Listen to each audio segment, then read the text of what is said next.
And bam! Okay, we're live! Yay! Hello. Hello, everyone! Hello! Welcome to this buddy read discussion of the trading game. Ta-da! My name is Margaret Bernard. Welcome to the channel.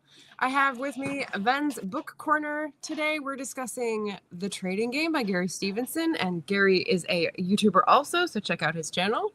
But Ven, why don't you tell the lovely folks about your channel, what you like to read, and how you're feeling today? I'm on leave, and also I'm happy because World Cup, England, Mexico win. Happy days. Bit stressed after watching it though. Not gonna lie, difficult game to watch. So I'm Ven. I have a Booktube channel. I mainly cover fiction, specifically fantasy, sci-fi, horror. This month I'm taking part in an event called Don't Die July, which is the 4th year of doing this. Where we do all things horror. We're doing multimedia this year, so films, TV, games as well. So lots of different things. And this is a rare foray for me into nonfiction. In fact, it's my first nonfiction book in about 18 months, I think. It's been a while. Oh my gosh. Yeah, it's been a while. Okay, so then let me lay the field, set the scene here. Why are we interested in economics for the purpose of this? Are we planning on taking over the world? Are we planning on becoming billionaires? Is our end goal to amass all the wealth and pull all the puppet strings? I mean, I have moral issues with billionaires. We'll start there and work backwards. Yes. There is no moral reason for someone to have $1 billion of anything. Like, well, money-wise anyway. But I mean, if you're talking bacteria, sure. Like we have. Yeah, but like nobody needs £1 billion. No one needs $1 billion. It's an obscene amount of money that can feed so many people off on so many good projects. If you're earning that much money, a bit more philanthropy, people. Let's start there. For me, it's. I mean, I am not qualified to take over the world. I think it would be a terrible thing for everybody involved. But I think it's important to understand a little bit of the mechanisms of what ticks over in the economy in general and how money circulates, because I think financial education is a little bit lacking. It certainly is here in the UK. Yes, agree. So I think, whilst this is just like a very extreme case of it, to be fair, but it is important to understand how some of this works, at least in principle, because then you can also see some of the abuses in the systems as well, and also you can make informed choices. Right. So otherwise you're just blindly walking into the wilderness and ripe for picking, shall I say. Yeah, let's use the word grift and point out there's a lot of grifters that like to take money off people. The definition for grift, which I just brought up, money made dishonestly, as in a swindle or a confidence game. So there we go. And I just want to point out that Ven is in Britain, the United of the Kingdoms, and I am in United States. So we have different covers, we have different perspectives, we have different problems with our economies. Yes. Likely parallels, of course.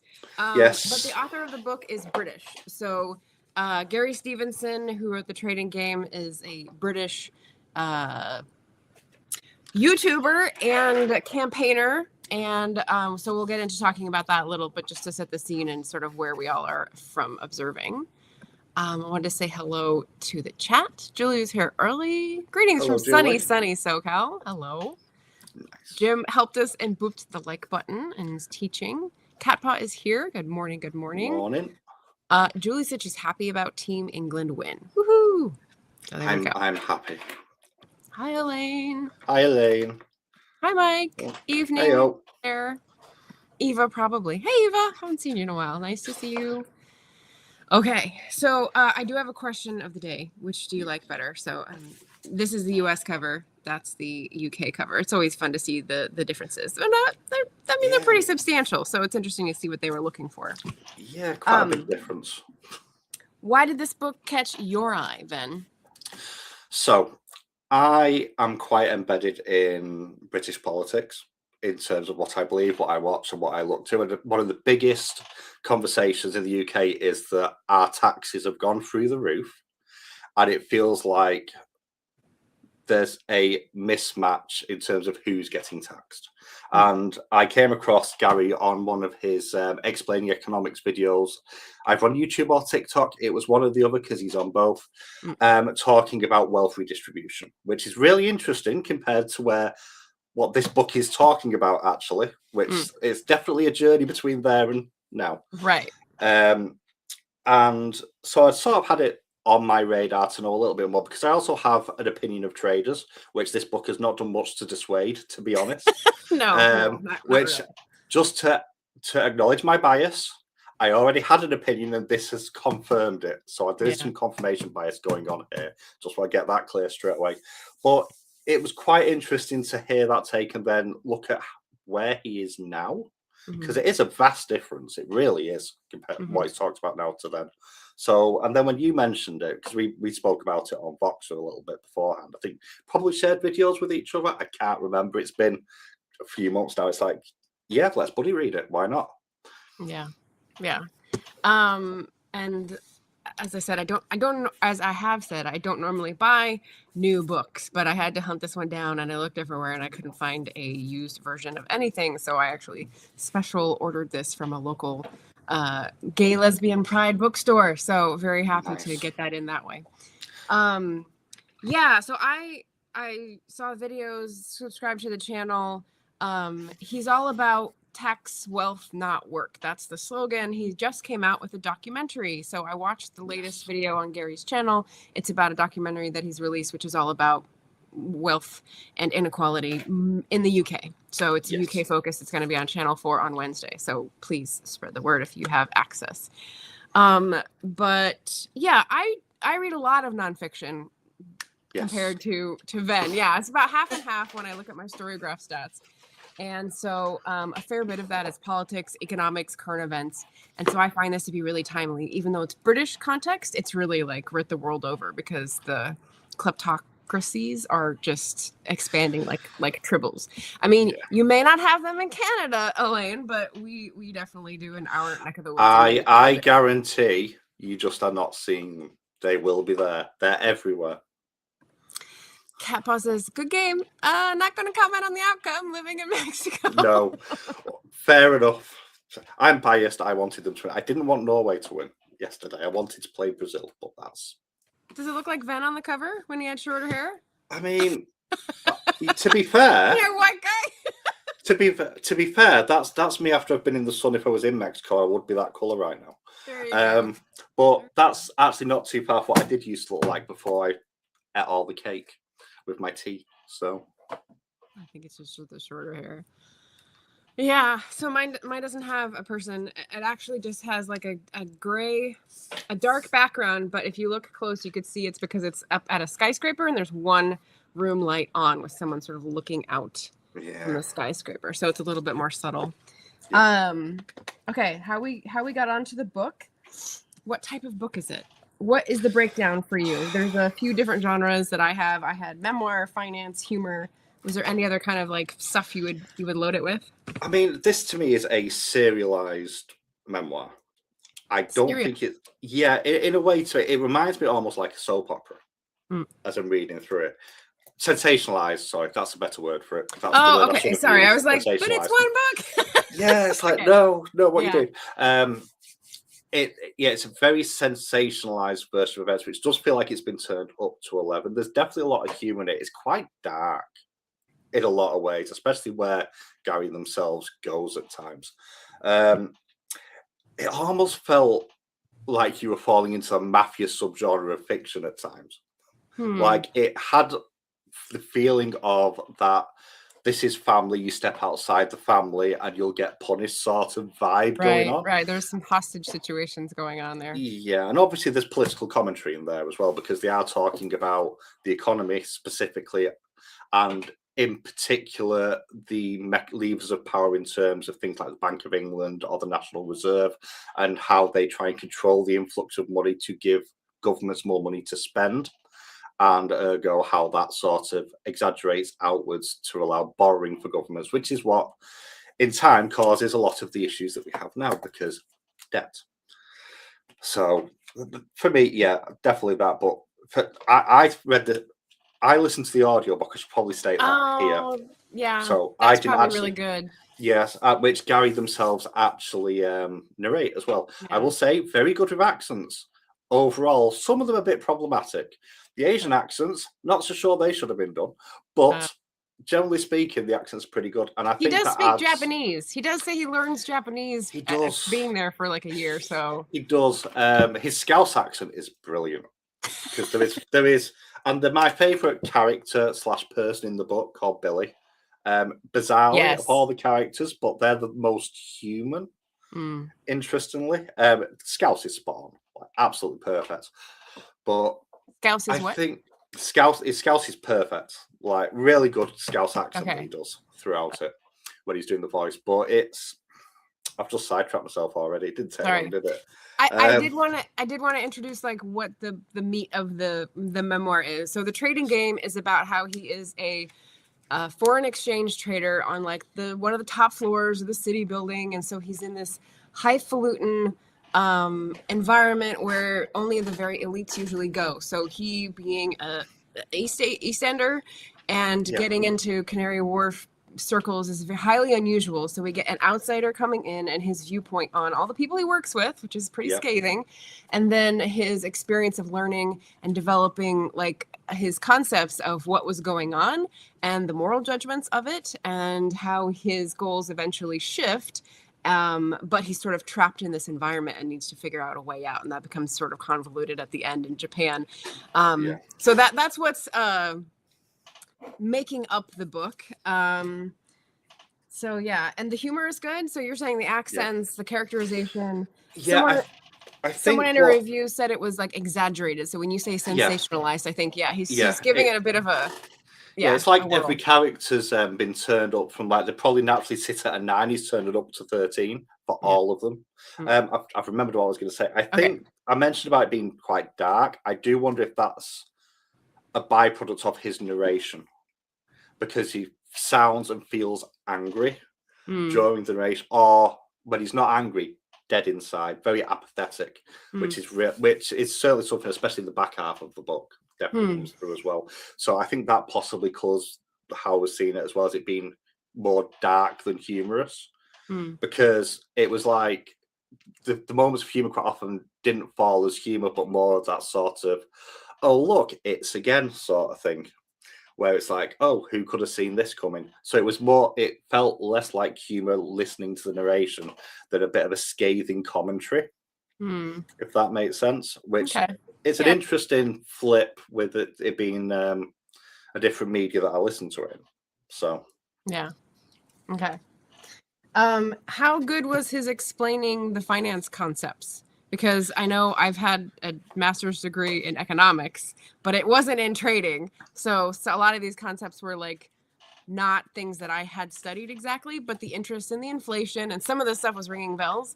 But I thought he was a really good explainer. Did that come across for you as well? Yeah, and it's something that you actually see on his YouTube channel as well, because he does explain these mechanisms. He's got a way of explaining something that just feels straightforward and simple and not overly convoluted. Because quite often when people try and explain finance or financial ideas, it feels quite wordy and quite complicated. He'll just sit there with a piece of paper and go, ding, this equals this, so this happens. And it comes across, it's almost like how you'd explain it to a child in some ways, which I appreciate, actually, because it gets across how actually, really, when you dig down, how simple the ideas are that underpin a lot of the trading in particular. And because of the way he explains it, you sit there thinking, how have people got away with this for so long? Like, which we know what the answer to that is. I'm sure we'll get onto that later on. Right. But... yes. Excuse me. All right. So I thought he did a pretty good job. You're agreeing here. What about the thing that you just said? It's pretty simple. The theories that they've gone on. I was having a discussion yesterday with someone about theory. Economics is very heavy on theory, and philosophy. Philosophy is very heavy on theory, to me, at least when I studied it very briefly. And I feel like I just get very frustrated listening to people explain these, because to me, it doesn't really matter what the theory is. It matters what happens in real life. Like if economics, this plus this equals that, so you should do this. You're like, well, you haven't added in a whole bunch of other factors to your model. So it's worthless. Yeah, I mean, the key thing to bear in mind is that you've got so many different players around the world with this, like, because you have all the different trading floors. Specifically, this was the UK, and then out in Japan towards the back end, and each have different sort of how everyone's trying to swindle each other. Yeah, and that's the catch, because this isn't a for the greater good. Like, let's be clear, this is let's maximize money. Right. A bit like, and even on the same floor among colleagues. Or like between departments. Yeah. Yeah, it's like how much of a bonus can I get? Right. And the drawback you have with that is the economic theory is actually perfectly sound if everyone plays it in good faith.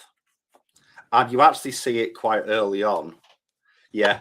If this is the issue. That's the IFF, if and only if. That's the new term that I would put in there. And this is something that you see earlier, actually right at the start of the book, when he's talking about, because he goes to like this competition, which is how he gets his scholarship, and the way he approaches that. High school, the end of high school. Yeah, and he goes into this competition. He does not enter that competition in good faith. He enters that to win, which is a really interesting sort of snapshot into that mindset, and that's what gets him the job. And I like Gary now.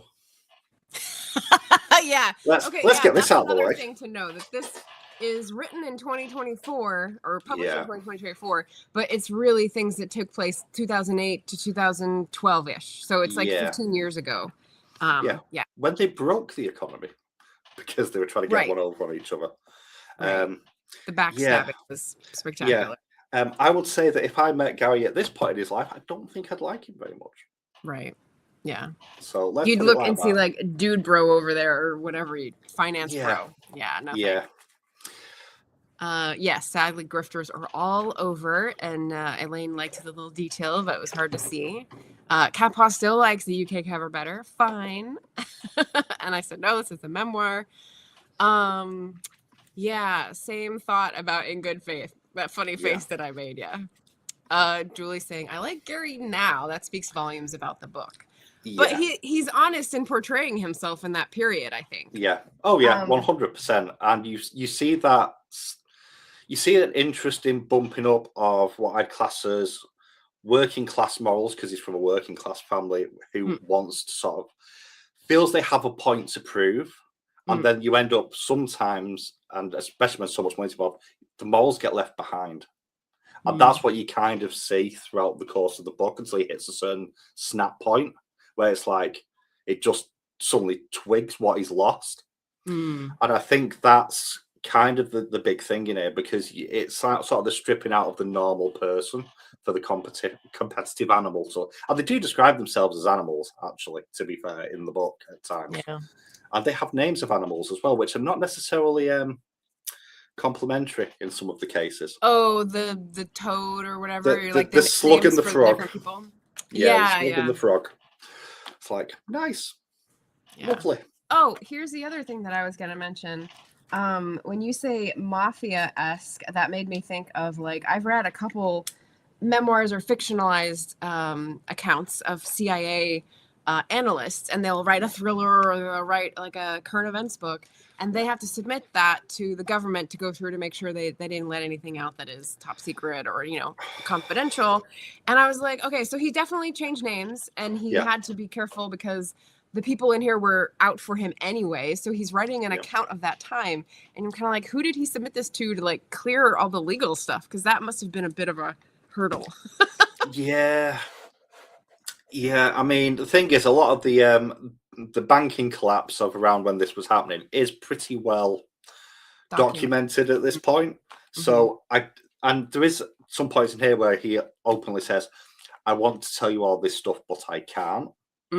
So there is an acknowledgement that this isn't the full picture as well, which it never would be anyway, realistically. Right. And I have no doubt that this passed some legal vetting along the way, just for his own, CYA, which is a theme throughout the book. He starts with the CYA, that saved his ass, and he's like concluding with that saved my life, kind of thing.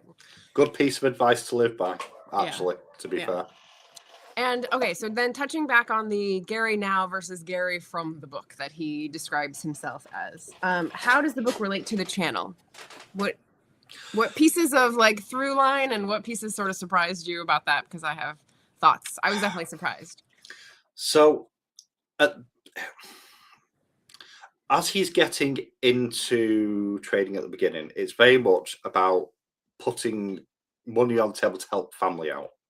That very quickly goes by and by, and that comes very clear early on. It's like avoiding the struggle. Now, and it's making as much money as possible. It's using, at the beginning, it's leveraging the systems to make money for the self rather than for the betterment of the people around. So you have this sort of morphing over the course of the book where it stops being about what you can do for others and how much can I have. So it becomes very individualized in a lot of ways.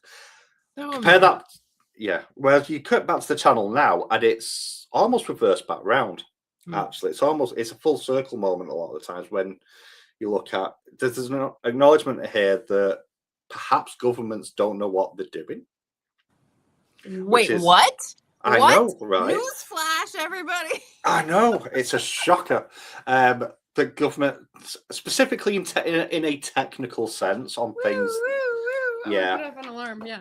Yeah, in a technical sense, and it's the playing of the system early on, whereas now it's looking at the system. It's like, well, the system is rigged. How do we unrig it? Yeah. In a lot of ways, for the normal person, it's actually mentioned in here when things go wrong, the people at the bottom are never the ones that, when they talk, you have this great big reset. The reset never affects the people at the bottom. It just creates another class at the top. So that people switch about. And I think it's really interesting to see how he's gone from let's help my family, help the people around me, to all me, to come back round again. That realization that actually perhaps people don't need that much money.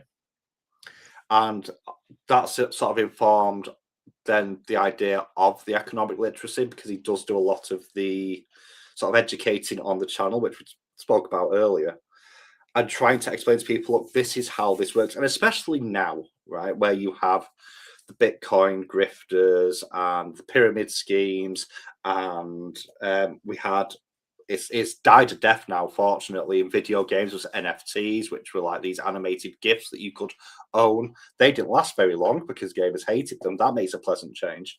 But also... Right. They sort of faded. They're not... I thought they were like tied to the Bitcoin system. Are they not now? They were, and they were amazingly wholesale rejected, which amazes me. Well, so is AI. So yeah, well, AI is another figure out more. AI is an interesting one, which is I can see AI taking over trading, but that's a different conversation for further on. But yeah. I mean, the thing is, right, the government's job is to legislate, and I see this so often. Governments are really bad at legislating when people start making money because governments are slow. Just in terms of the apparatus that they have to work with. They're not fleet-footed. They can't legislate fast enough to stop people abusing the system. And by the time they get to that point, that's when the lobbying's happening anyway. So, yeah. You mentioned getting money to pay his parents. He's got an interesting view of his parents because at the beginning and on the channel, he's talking about how his dad was able to get them pensions and get a house and whatever because he had a post office job, so a steady government job and a living wage and all this kind of stuff, ability to earn savings. And later in the book, he's talking about giving his dad the cable channel, and then when he moved out, taking it back. And he just seems to really crap all over his parents. He does not like them, and we never hear from them again after he moves out. So it's a little bit weird. And you get that as well with a lot of his personal relationships. Like there's the girlfriend who's called the Wizard. In this, she feels like a really stabilizing influence. Goes out to Japan with him. Sort of. At one point, sort of ish, and then that doesn't work out. Yeah. And there's that. disdain's the wrong word because I don't think that's what it is, but it almost feels like, well, I've stepped up above that level now. It's how it feels at times in there because he's so entrenched within the nature of the hustle, and it is an obsession. Like, it is the best way I can describe this is that throughout a lot of this book, he's a gambling addict. Because that's what trading largely is. It's you're taking a gamble. And this is a toxic addiction throughout a lot of this. I would say it wasn't feeling above the girlfriend. I would say it's because he's in such a hole and feeling so dead at that point. I feel like he's put this wall around himself and said he's not worthy of human interaction. So I feel like it's more of that was his depth. Yeah. That was his bottom of the barrel kind of thing. Yeah, possibly. I mean, the thing is, he's like that with everybody who isn't in the trading circle. A little bit. It's almost like I've proven that I can do this, and you couldn't. It's kind of the read I got at some points in here, and the kind of forgetting about roots as well, which I suppose it's harder to care about the people who are suffering if you don't have to see the people who suffer anymore. Well, okay. On personal relationships, then, there's the kid brother that he tries to bring along, and he's ushers him into the world and tries to foster him up. But then he goes into sort of a drug addiction world and is fucking everything up. Yeah. And he's and then he does some shady stuff that's affecting Gary, and he's we're done. He tries, then he's no, this is my limit, and cuts him off. So that's got to feel like a bit of a betrayal as well. So who do you turn to, kind of thing? Yeah, kind of insulating yourself because it's so cutthroat within the trading game itself. Who do you trust? Yeah. Because you're going to end up, and it kind of links back to the cover your own back mentality. You end up becoming so individualistic that it feels like he'd lost the ability to have those connections. And even on the people on the trading floor, with the exception probably of Billy at a stretch. Yeah, I don't think that there's not really anyone in there that I think you could look at and go, friends. And even Billy is a stretch. Yeah, that there is no clean dealing. There is no open heart exchange. There is no honesty. It's all front to me. Yeah. Riff Raff. Mike has a good point. Haven't read the book yet. I didn't see it on your list of 100, so I'm gonna be amazed if this makes the spreadsheet. But is there perhaps an issue of his waiting until he got his before having the road to Damascus conversion and doing a 180-degree turnaround?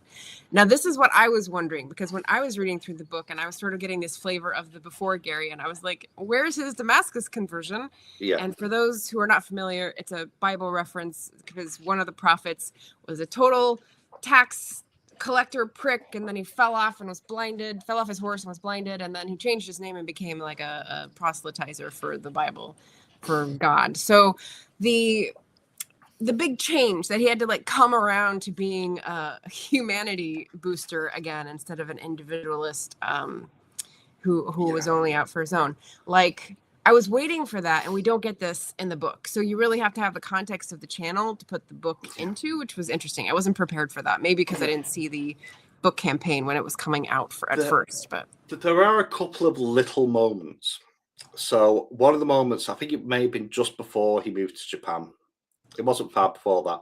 And it was mentioning the cool air on the streets just hitting him and reminding him of what air? His the cool air of London. I think he maybe stood on the balcony of his flat or wherever he was, his apartment.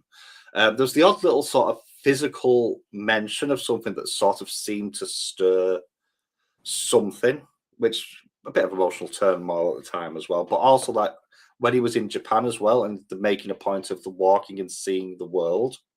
I think that's where the turn kind of happened, because he was making a point of, it's 39 degrees. I'm just going to walk all the miles. I've had my bike nicked. I'm just going to go and buy the cheapest bike from the shop. Because apparently that's a thing in Japan, which I didn't know. I knew that umbrellas was a thing in Japan because they have umbrella holders at doors and they go missing. But I didn't know that nicking bikes was a thing. But yeah, that was the only I think it was bikes parked in front of the police station. Yeah. Because bikes anywhere else are left alone. It's just that the police are very hot to trot to, take things off of their own property. But yeah. Yeah. But it's they were kind of the only moments where you'd have the odd sort of introspection. That was current Gary looking back at it, going, "Oh, actually, I suppose that's what it was like then," and a shrug. But like, there was only those two kind of moments where it's like, "Oh, there's a character turn kind of happening here." Especially like, I can't remember what it was. I think it was just before he moved to Japan, and I think it was that feeling of home just before he went. It's like he had his own apartment. Yeah, he had his own apartment. I think he was either out on the balcony concrete somewhere. Yeah, and it's like there's and that's the obsession side of it. It's like the gambling, the toxic relationship with the work, which, let's be honest, it wasn't a healthy workplace, right? To put it mildly. That period, because my experience with this is that the stages of grief can be very long and very iterative. And so I feel like when he had the realization of like, oh, the balance is us. Yeah. The balance in the economic system is us, hoarding all the wealth on the trading floor and then everyone else getting less and less and less. And he has this sort of click in his mind where he's looking around going, fuck. Yeah. And so once he registers that, I think that's where it starts. And that's where he spirals down because he's part of it and has to sort of accept that and deny it and then, deaden it with and you see that drink and whatever. You see that again while he's in Japan. He's sent off as punishment. Or rehabilitation, is how HR would probably refer to it within this context, because the HR department in the company for this is brilliant. It's worthy of what's the Office Space? Yeah. Oh, honestly. That it is the best evidence I've ever seen of something that I quite often say, which is HR is there for the company and not the individual. Yeah. Something I have to remind people on a regular basis. But never mind. But yeah, that sort of the whole time Japan, he's so dead to himself that he's phoning it in because he's kind of still working through that realization. You actually begin to see while he's there, he's not going in and doing his job, but he's drawing stuff. He's trying to rediscover his loves, like of the Beatles and stuff like that. You see these moments of humanity creeping back. Yeah. But you never get the full turn. It's more of a stopping and just glancing back over your shoulder. And then the turn comes afterwards a little bit. If you're looking for him to have like a moment of, I'm just going to leave and throw this all away because it's morally wrong, you don't get it. But I think what's going on is that he feels like he sacrificed part of himself to get that bonus. And the fact that it's not paid out until he's had so much more time in the company is his like, I'm not leaving without that. They took something from me. I'm going to take something from them. And I can relate to that. Yeah, there's definitely a sense of cornered and trapped towards the end, and you see that, and I mean, part of me wants to believe that side of it's not real. It really does. It is, because I've seen it elsewhere, but I'd like to think HR departments and companies are not that cynical and that amoral. Oh, but it's Citibank, darling. Yeah. I should probably add, I work in retail in a multi-billion-pound company, so I know this. Yeah. But because I get to see it alarmingly regularly. However, it's you don't really get anything. There's no redemption in here. It's probably the best way to put it. At the end of the book, Gary as a person isn't redeemed. That comes after the book is finished. Or at least on the path of redemption, at least. Right. So. Yeah. Good point. Okay. What about, since it is sort of separate from the channel, what do you think Gary's goal is as an author in telling this story? So it's like 12 years later, he's writing it up, he releases the book while he's talking about wealth and inequality. What is his goal in telling this part of his story? My cynical answer, because it's me, is if you're online preaching about redistribution of wealth, and you have made millions in city trading, the first thing people are going to do is stand there and go, hypocrite. So part of it, the cynical part is going, to a certain level, this is almost like PR. Or like an apologia. Yeah, it's like I got into the situation. This is what it looked like. I was horrible, but this is what it looked like. I'm now trying to atone. So there's that. But also, I think it feels almost like it's a framing of, look, all you normal people, the enemy is right here. They have all the money. Because again, people fall for the grifts or all this sort of stuff all the time. And you see this in the media, you see this in the newspapers, who are quite often owned by the same people who run a load of these places as well. Right. That I think that it's part of it is a documentation as well. But I think because it's turned up to 11, it adds that entertainment value to make it engaging enough for people to read. Because some things just aren't fun for most people to read, and economics is one of them.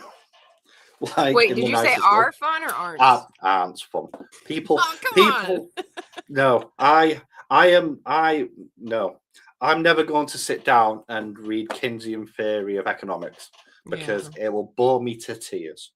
Yeah. Tell me a story with the economics built in, and I'm more likely to pay attention to it and sort of osmosis it in a little bit. So.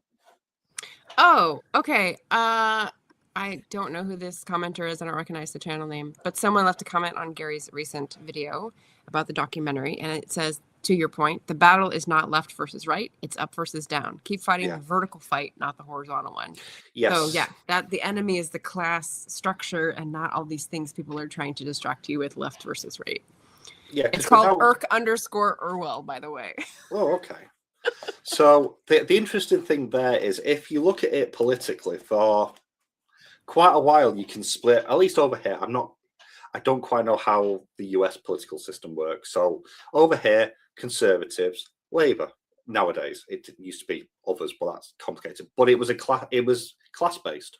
Conservatives, aristocracy, and then Labour, working class. Not quite so much anymore. And we've kind of moved beyond that again now, because it feels like we've bounced back into the Victorian age, where we have the rich, the landlords, the aristocracy controlling everything. That is the billionaire class now. Mm-hmm. And it just makes me sad, like, more than anything else. But I've forgotten my point again. I've got myself distracted. So I've forgotten where I started with that. Yeah, we don't have the same. We don't have the traditional cut the same between left and right, between Republicans and Democrats in the U.S. It's more of a mix because of strange regional historical reasons. But I don't know, like, where it's headed. You know, like you're saying, it's yeah. We're seeing it a little bit now with here, because our political system is in a little bit of turmoil. No, do tell. Yes. For people who are not from the UK, we'll probably have a new Prime Minister in 10 days' time. It looks 99% certain is going to be a northerner who was already upsetting people by saying, let's move some of it to the north of England. And let's number 10 north? Yeah, number 10 north, which is an interesting idea. Wouldn't put it in Manchester personally, because Manchester's booming. However, and I'm from Manchester as well. So booming? Booming. Manchester is I'm pretty sure it's the biggest growing city economy in the UK, and has been for So why wouldn't you put a branch office there? Because you'd put it in somewhere that isn't booming as much in the north, because it would drive in. Manchester's already got all the investment. So you'd have to seeding. Yes. Gotcha. Yeah, so use that to sort of seed some of the investment in the area. But we're going through a state where we have a lot of insurgent parties now. So the old left-right has changed. Labour has slipped right. Tories have slipped even more right. You have the Reform Party, further right. The Greens are becoming a lot more popular as well, which is a good thing. And it's a mess in this country right now, and a lot of that is because there is such a wealth disparity between the people at the top and the people at the bottom, and the cost of living crisis is a thing. I don't know what it's like in other countries. We have possibly, as an example, because we sold off all our infrastructure in the 80s. Mm-hmm. So thanks, Thatcher. What you were talking about, taxes going through the roof, I think people, I haven't seen that discussed as much because people only register that once a year, but I think the cost of living is what's blowing people's minds right now. You see, our taxes are not once a year. That's the thing. Yeah. So ours are automatically taken by the government every payslip. So, well, at least we'd have to figure it out. So.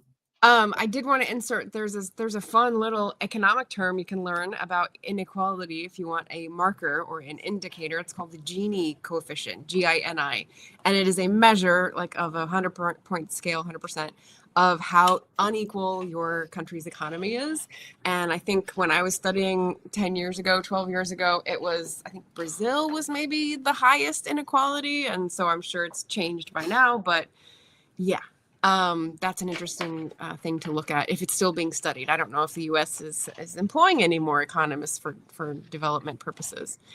Mike was saying HR departments are the same as finance departments. They are just optimizing different resources, human or financial. That's a different way to look at it. Yeah. I used to work at a company and they didn't have human resources. They had personnel. And the minute they changed it to human resources, no. Bad things happen when you treat people as things. That's a Pratchett quote. That is very, very true.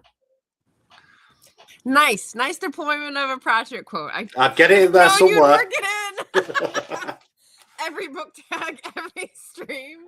I love it. Kappa says, I agree with Ben. I've seen it in other areas too. I'm not sure. I'm behind, so I'm not sure what that's referring to. And Gary is not running for office, but he is lobbying hard for wealth taxes. So he's a part of a coalition. He's part of Patriotic Millionaires, which is millionaires who say we should be taxed more. What are you doing? We need a country that works. So that's the answer to that. Catpaw says, turn your back on something once you've reaped its benefits and pretend to be the equivalent of Jenny from the block. Pretend we're the same, but they have all the benefits of financial security and connections. Well, that is true, but I think, like, what else do you want them to do? You know, he's putting all his energy and time into educating people and lobbying for this effect. And I think with me in my position, I feel like a little bit of like the same energy of going, well, I'm a privileged person. So what do I do with that besides feel guilty? Well, put it to work. And that's all you can do, I think. Yeah, 100%. Listening to Van on the UK political scene, is it not a global shift to the right? US, Europe, Asia? What do you think? Yes. So there has been a very clear sideways step. And I think where the issue, certainly in the UK, I don't want to talk about other places, but in the UK in particular, what we've seen is there's been a natural pull right, especially since Brexit. That was like the biggest sort of turn for here. And what we've seen is the right has managed to get the working class vote in a way that it traditionally doesn't, by playing on, in some cases, in fear, not entirely, but that fear of the different has been a thing. Right. And I think what you've seen is basically insecurities. Yeah. And what you've seen is rather than the left doing what it should be doing, which is providing a counterpoint to that, it's also pulled itself right and has, in some ways, mimics that same language, but not to the same extent. No, come back. Yeah. And it's the thing is, you cannot, because of that, you've been left with a left which is not left anymore. Aaron has spoken about this because we had a minor disagreement over what left and right in politics means, and his argument is, well, the political spectrum where people sit naturally shifts. So realistically, the left. You mean over their life? Yeah, just in general, just as a population and where the ideology sits. So he would argue that I am a radical leftist, which I am not. Yeah. Whereas I would argue I'm actually relatively soft left. Like, I believe in a lot of different things. But by modern standards, because everything has moved that way, there's not really any voice out here that is consistent and doesn't sound revolutionary anymore, because that stopped being a mainstream idea because it's chased votes elsewhere. Right. It's kind of like advocating for union membership here. It's kind of like that ship has sailed, and like, it may be helpful in some contexts in some industries, but like, we're not getting back to 40% union membership and strong negotiating because the industries have just changed in 50 years. Yeah, and it's also worth saying the left in the UK is really bad at communicating its ideas and its wins, just in general. The Labour government right now, for its many flaws, and there are many, many flaws. I voted Labour as well, just to be clear. They don't communicate the wins very well. They really Not don't. here either. It's no. Yeah. So, and part of that is this goes slightly off topic here, but it's around the populism and the cultural change that social media has driven because of that snap instant reaction culture that we have now, where everything's short form, everything's on demand, everything's a quick soundbite. Right. So one side of politics seems to be a lot better at sort of galvanizing that than the other right now, which is a shame. Taking advantage of it. Yeah. Mike's question, isn't it also true that the working class in the US has migrated from the Democrats to the Republicans under blue collar Trump? Yes. Yeah. So I would say you would have to split that by race. So the working class whites, and the problem as Ben was splitting it and parsing it, is that they have gone left, and the Democrats have run after them to try to bring them back to the fold and have a big tent. I'm just using jargon here. But what they're leaving behind is like the core platform message. And so there is no one, saying those things except rogue, non-establishment Democrats that everybody loves, like Bernie Sanders and AOC and Jasmine in Texas. And it's just like, they cannot. The establishment is too attached to corporate interests and their cushy jobs, in my opinion. And so they cannot go back to what their core message is and what the people actually want, because they're too beholden, I would say, and not able to pivot at this point. And they're all in their 80s. So they're, I don't know, maybe hampered by that as well. Yes. Okay. Next question I had. Did you have any questions you wanted to push in here? I don't make notes. We have established this many times. Okay. So okay, so I had a thing about news stories 2 years later from the publishing of the book, and 16 years later after the events in the book. Do you see anything that are still pointing to relevant themes? And of course, this is a very leading question, but I'll let you have a run at it. So, first off, we still don't legislate trading properly. That's the first thing we're going to start with, because a lot of and again, we're seeing this with AI now, actually, is probably the best sort of parallel right now. And again, it comes back to governments being slow to legislate because of the nature of what government is. If you allow people to play within a system and they find a way to exploit it, people will exploit it. It's human nature, unfortunately. And that's why legislation. Okay, well, no. Let me rewind a bit.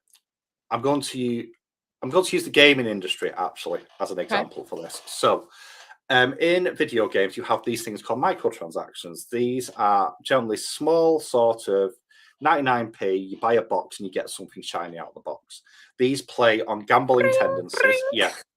Now, technically, in a technical legal sense, this is not gambling, even though you don't know what you're getting. There's some legal jargon around this. But early on, it started, these are just in free games. Okay, free games, you've got to earn some money from free games. Now they're in games where you pay 60, 70, 80 pounds to buy the game up front, and then you have to buy creep. More. That's called creep, yeah. Yes. And because governments have been so slow to legislate against this, other than China, interestingly, which doesn't surprise me. But there we go. You then see it ends up sliding so far that by the time governments will stand there and go, well, we don't want to interfere because we want people to make the money because tax revenues, which they then don't tax. But, we don't really want to get involved. But, you really need to get your house in order. You really need to behave. And they'll keep saying this for 10 years, and then they'll go, right, that's it. And this is how we now have the social media ban in the UK that's coming in for under 16s, which is going to be great fun. I don't think it's been signed into thingy yet, but in the UK... What's the social media ban? Oh, under 16s will not be allowed... Oh, okay. Accounts? Social media... Yeah, they're not going to be allowed. Facebook, YouTube, Twitch. Blue Sky... X isn't allowed. Instagram, I don't think it's going to be allowed.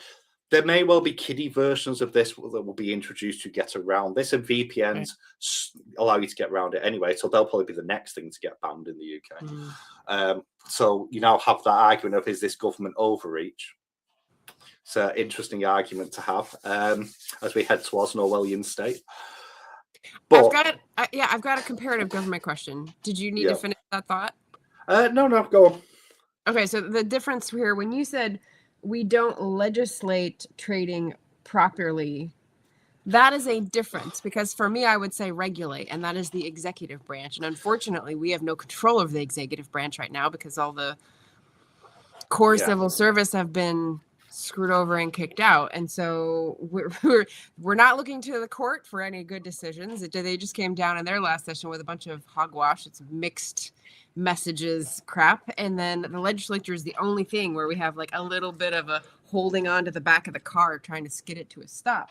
So for me, the three branches that we have mean that like they're at odds, and sometimes that's good because there's hope when there's despair in another branch. But for the UK, when you say legislate, does that mean that the legislature is controlled by the government, and so you really don't have a countering force when you're talking about regulation? It gets quite complicated because of Europe a little bit, because we still sign into some of that. But basically, anything here has to go through the Houses of Parliament, goes to the House of Lords, which, for its many faults of not being elected, does have a lot of professionals in there who'll push back against the government. And then it also hits the courts as well. So the courts can turn around and go, that law isn't legal. It doesn't happen very often, or they'll push back in different ways. It's all about the interpretation of the rules. In terms of things like assets, and which is what trading is specifically in this case, profits and money, the way the tax system works in the UK, we tax work and not anything else. Yeah, we don't tax wealth, because in theory, a share isn't actually money. It's hypothetical money, but it has no value until it's sold. So how do you tax something that's nebulous? Is always the argument. Which the problem is you can also borrow money based on that theoretical money, so that you're getting actual money based on an idea. Yeah, and the guardrails. So when I say legislate, I'm more referring to guardrails for how that should look. So an example would be, I don't know, it would be illegal for your profit margins to be above X%. And anything above that has to either go into tax to the government or being reinvested into community projects in a provable way within a local community.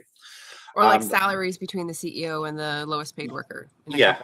And the other issue you have is that, again, because everything is so nebulous, and international boundaries play a part in this as well, because obviously US law, UK law, they bump against each other. They are right now because of social media. Again, social media seems to cause so many interesting challenges.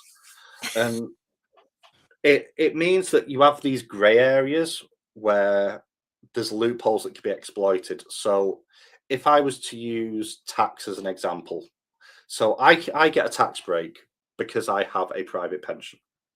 I think that's a perfectly fair tax break. I'm investing in my future. But there's also all these other tax breaks that companies can use or other places can use so that they can get money back off the government, to the point where sometimes companies get more money back than they pay in tax, which is just mind-blowing to me. It's not how that should work while making billions. And if you're making millions of pounds of profit, should your CEO get £10 million bonus while you lay off 5,000 workers?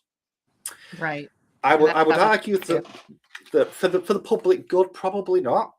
Right. But then is that government oversight, overreach? Is the flip argument to that, and it's that balance which I don't think is right now. And I think this touches on that with that redistribution of wealth, with that tax the assets rather than the work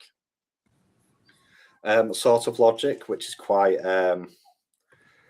very much a hot topic at the moment. So yes.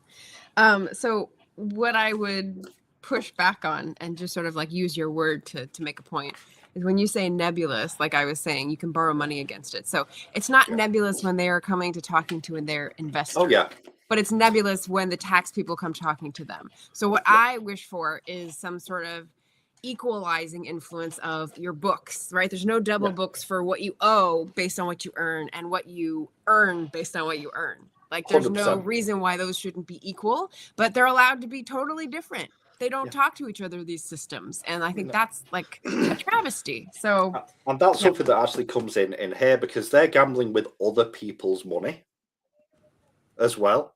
Hey, Leslie. I did not manage to rage bait Leslie yesterday. I'm very upset. You didn't what? Managed to rage bait Leslie yesterday. Oh, no. We have a thing now where I try and make her shout at me through the camera, and she didn't fall for it yesterday. I'm very sad. Was it on your live stream or her live stream? It was on hers. Okay. There's because the other thing is if you're gambling with other people's money, you're not going to be risk averse. You're not losing anything. You can only ever win. And that's the thing as well. So or get fired. Don't you think you can get fired if your performance is bad enough? I mean, if you throw enough stuff at the wall, some of it's going to stick. And you see that a little bit with this until it all collapses, which is interesting when it does collapse. Because he kind of took the fall for some of that. And if he just stuck, he'd have come out on top, which is interesting as well. Right. And it wasn't his choice. Like he had a long bet and someone said, you're too deep in this. We're pulling you out. But then his bet was borne out. So, and everybody else made the money because no one else was forced in. But if you're playing with other people's assets, there's no pressure for responsibility there unless it's a government asset and the government's the one playing with those assets because it's in the government's best interest to look after its own stuff. That's why the UK is bollocks because we don't own anything anymore. We sold it all. And that's the other things like when I talk about legislating for it or putting the guide rails on, surely, oh, don't worry, I'll get you next time. Surely there should be something that should be in there legally to help you mitigate the risk or to help. Yeah, that phrase fiduciary responsibility. Why doesn't it apply to them? Yeah, it doesn't. And it's frustrating, especially because they're dealing specifically the trading floor that they're on is currencies. That's literally government money. Right. Yeah. That they're playing about central with. Bank money. Yeah. That they're mucking about with. Surely, if you're letting someone play with your money, you're going to say, but don't do this or bad things will happen. Right. Why is that not a thing? Because Citibank is this big as part of the world, and the country's currency that they're dealing with is usually this big, so they can call the tune, as you would say if you were 100 years old, maybe. All right, so I just had one more thought that I noted down here. When you said China and regulation, I just watched a fabulous podcast. If you ever watched the What Now with Trevor Noah, he has a friend named Eugene, who I don't know much about, who's also a comedian in South Africa. And then he has another guest on, and this was Alice Han, who is a China expert, especially just like their whole economy, like knows the culture, the economy, and everything. So they had this big discussion of like comparing China and the US and like the state of the economy. And it was very interesting. And they had a good discussion about China's ability to have a longer term goal and stick with it and regulate and innovate at the same time, which we do not have because of our different system. It was an interesting discussion. So if you're curious about that, I have gotten the link here. Anything else about the book? Because we've already come to about the hour mark. Yeah, I mean, who would you recommend it to? How about that? That's a rough one. If you have a passing interest, a passing interest in money in general and how money markets work, but it's a little bit scary, then read it because it'll give you an insight into how horrendous it is. I mean, it's really if you are a fan of Gary Stevenson as well, actually, to be fair, because plenty of people I know do watch him. I don't know who in my life I would recommend this to, but I mainly know degenerates in real life, so probably not a good fit for this one for a lot of them.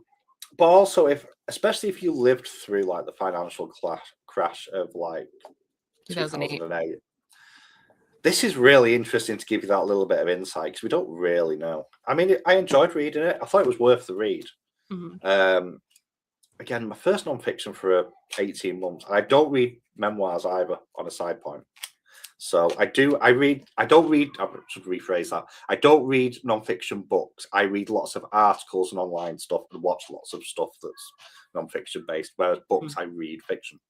And it was, again, it acted as, what's the word? Thingy bias for me? Confirmation bias. So for me, it's like, yeah, that's what I thought. And I can just walk away and feel quite smug about it. But yeah, I don't know who in my life I'd recommend it to, if I'm honest. You both think it was worth the read. So Ven answered. Yeah, I would say it's a good read if you like memoirs. I would say if you're interested in memoirs and if you want to understand what is going on in the economic scene, it's definitely helpful for that. I would recommend, if people are interested in these issues, that they spend the time watching his channel rather than listening to his backstory with an open mind. Like, don't go in and call him a hypocrite and say, like, well, now you got your money and you're fine. But just go in with the understanding that he's doing all this work because he believes we're all heading for not just a financial crash, but like return to serfdom. Yeah. So, hi, Mom. Yeah, because what he's saying is that in this book he has this realization that we are the balance. It's bank robbery. Basically, it's the people who have the ability to gamble with other people's money who are accruing, and then because they amass more wealth that is passive income, they don't have anything to do with it. They just keep amassing more and more assets, and that means that we keep losing them. So it's pulling us apart into a higher Gini coefficient. Sorry, Mike. And that means that we're going to get more and more people who own nothing and have no control over their life choices, and fewer people who own everything, because that's the way the system works. And the other thing that's worth mentioning there is they have nothing to spend their money on. So what do they spend it on? Making sure they get to keep all the money that they've made and make more. Right. Controlling governments. So it is that cyberpunk future that we see in fiction quite often, where corporatism has just exploded and corporations rule the world. We're not there yet. Not quite. I mean, how much time do you think we have before that happens? Like, you want to put a bet on it? You want to put a bet on it? I hope I'm dead when that happens. In the nicest way possible. I mean, so in the Fallout universe of the Fallout games, it's a video game series and it's a series on Netflix. Okay. In 2063, there was a massive resource war. And it feels like we're doing that right now, and the timeline is thinking up, and that's when the world ends. So I'm saying 2068. Okay. 2068. Right. I mean, a lot depends on how the balance falls between, like, the West and China in a lot of ways, because there is that jockeying going on right now. But even then, I mean, China's not a pure communist state; it's a capitalist communist state. Right. So it's state-controlled capitalism. I'm going to take the under-over bet and say under, because I, in the climate crisis field, have seen a lot of predictions about 2050 and how all of those markers are being met earlier. So I feel like the 2050 mark is creeping closer and closer. So I'm going to say like 2042. How about that? I mean, what year are we in? Oh no, I'll still be here. No. Actually, to be fair, no, the UK will be underwater by then because of rising sea levels, so that's fine. There you go. Where are you? I mean, you're on a river. Are you? I'm lowland, so I think where I am is about 42 meters above sea level. It's really lowland where I am. There is hills. 42 meters is pretty good though for like the sea level rise, at least. I'm saying but 40. Not... You know what? I'm curious. I'm going to Google it while we're seeing. Yes, thank you, Mike. Brilliant discussion. Oh, no. 21 meters. We're 21 meters above sea level. That's a little more dangerous. Okay. Yes. New to Ven, this is really good. So subscribe to Ven's channel, by the way. Yeah. When I was in school back in the day, back in the 90s, in the mid 90s, they actually said with climate change, this will be flooded. They were talking about it in the 90s in geography, which I stopped doing geography in 95 because it wasn't one of my options. That's early. So the way the option system works in the UK, you pick your... No. I mean, that's early to be talking about it, not that you changed the education thing. Yeah. No, they were talking about it back then. And I mean, to be fair, I think they said we'd be underwater by now. So it's not as bad as they predicted back then, but that's a surprise. That might just be a lunatic teacher, to be fair, which is believable. Yeah, which is more on target than most of us have been learning. All right. Well, thank you for buddy reading this with me. I'm glad to be your lone nonfiction book read in 18 months. That's crazy. I do have another one to read. I'm just going to go grab it because this might be something for August. Oh wait, no, I can't go and grab it because I've got this hooked up to me. It's called Material World. I can't see who the author is from here. It's not Madonna. No, it's about supply chains. Material World. Oh, okay. Yes. Specifically, it's talking about the 4 products that make the world go round. Okay. So I presume it's going to be... God, what are they? You know what? I'm going to look it up quickly. I'm looking it up. Ed Conway? Yes. Which is on my shelf. I've had it for a good few months now. But yeah, sand, salt, iron, copper, oil, and lithium. So 6 things that make the world go round. 6. Okay. And it's looking at how that affects global trade, how the world runs off these things, and how we're seeing it now with like computer chips and stuff, how there's such a shortage of some of this and the ecological damage of shipping this stuff around the world. That's probably my next nonfiction read. I think. I have a couple, to be fair, but that's probably my next one, which I will hit by the end of the year. Okay, I was going to try to share the cover, but DuckDuckGo is not a sharing screen kind of browser, unfortunately. Okay, that's fine. That sounds really interesting, though. Like, it's kind of like the next hunt, what was the scramble, if you will, of the Imperial Worlds. That's great. Okay, so you have horror stuff, horror content going on for Don't Die July. Anything else coming up you want to highlight? I have a reading sprint on Thursday. Yes, 11:30 on Thursday. I'm not doing much YouTube at the moment. This month is this month is kind of a blip because I said I was going to do it. But this month there is going to be reviews on a book called Erotica, which isn't out till September, which I've just read, which is an erotic horror set around the idea that somebody basically inherits the Playboy Mansion and it's haunted. So that was actually pretty good. I've enjoyed that. Fabulous Bodies by Chuck Tingle, which is not due out till tomorrow, but Waterstones had it on sale early again, which they do constantly. So that's going to get a review as well. I'm about 20% of the way through. That only started that today. And there's another book that I'm doing a review of. What is it? Japanese Gothic, which was one of my special edition books that I got from a Luma crate. They're all going to be up this month. There's probably going to be somewhere else. I haven't thought that much, but that's definitely coming on the channel this month. So excellent. So I don't know how much we'll see of the political opinions, but like Gareth's channel, Book Songs and Other Magic, we often have little forays and glimpses into the current events when you share your thoughts on the channel. So please do subscribe to Ben. August there will be, because I've got a live stream in August, which is a life update, and that's going to go into a little bit more detail about things. Oh, right. So. Okay. Excellent. Fun. On my front, on my home front, I've got a next video on Wednesday. It's going to be the next wrap up. I've got a few books that are like craft based and hobby based and some mysteries and a cozy fantasy. So smaller load, less heavy subjects for this Wednesday, but I hope to see you then. I stream typically every Wednesday, every Friday, 10 a.m. Pacific. So I hope to see you there. Thank you for being here and listening in. We had a great time. Thank you, Ven. You're welcome. Thank you for having me on once again. And this is great. Thanks, Tim. Team replay. All right. So we'll see everyone next time and have a lovely week. Bye, all.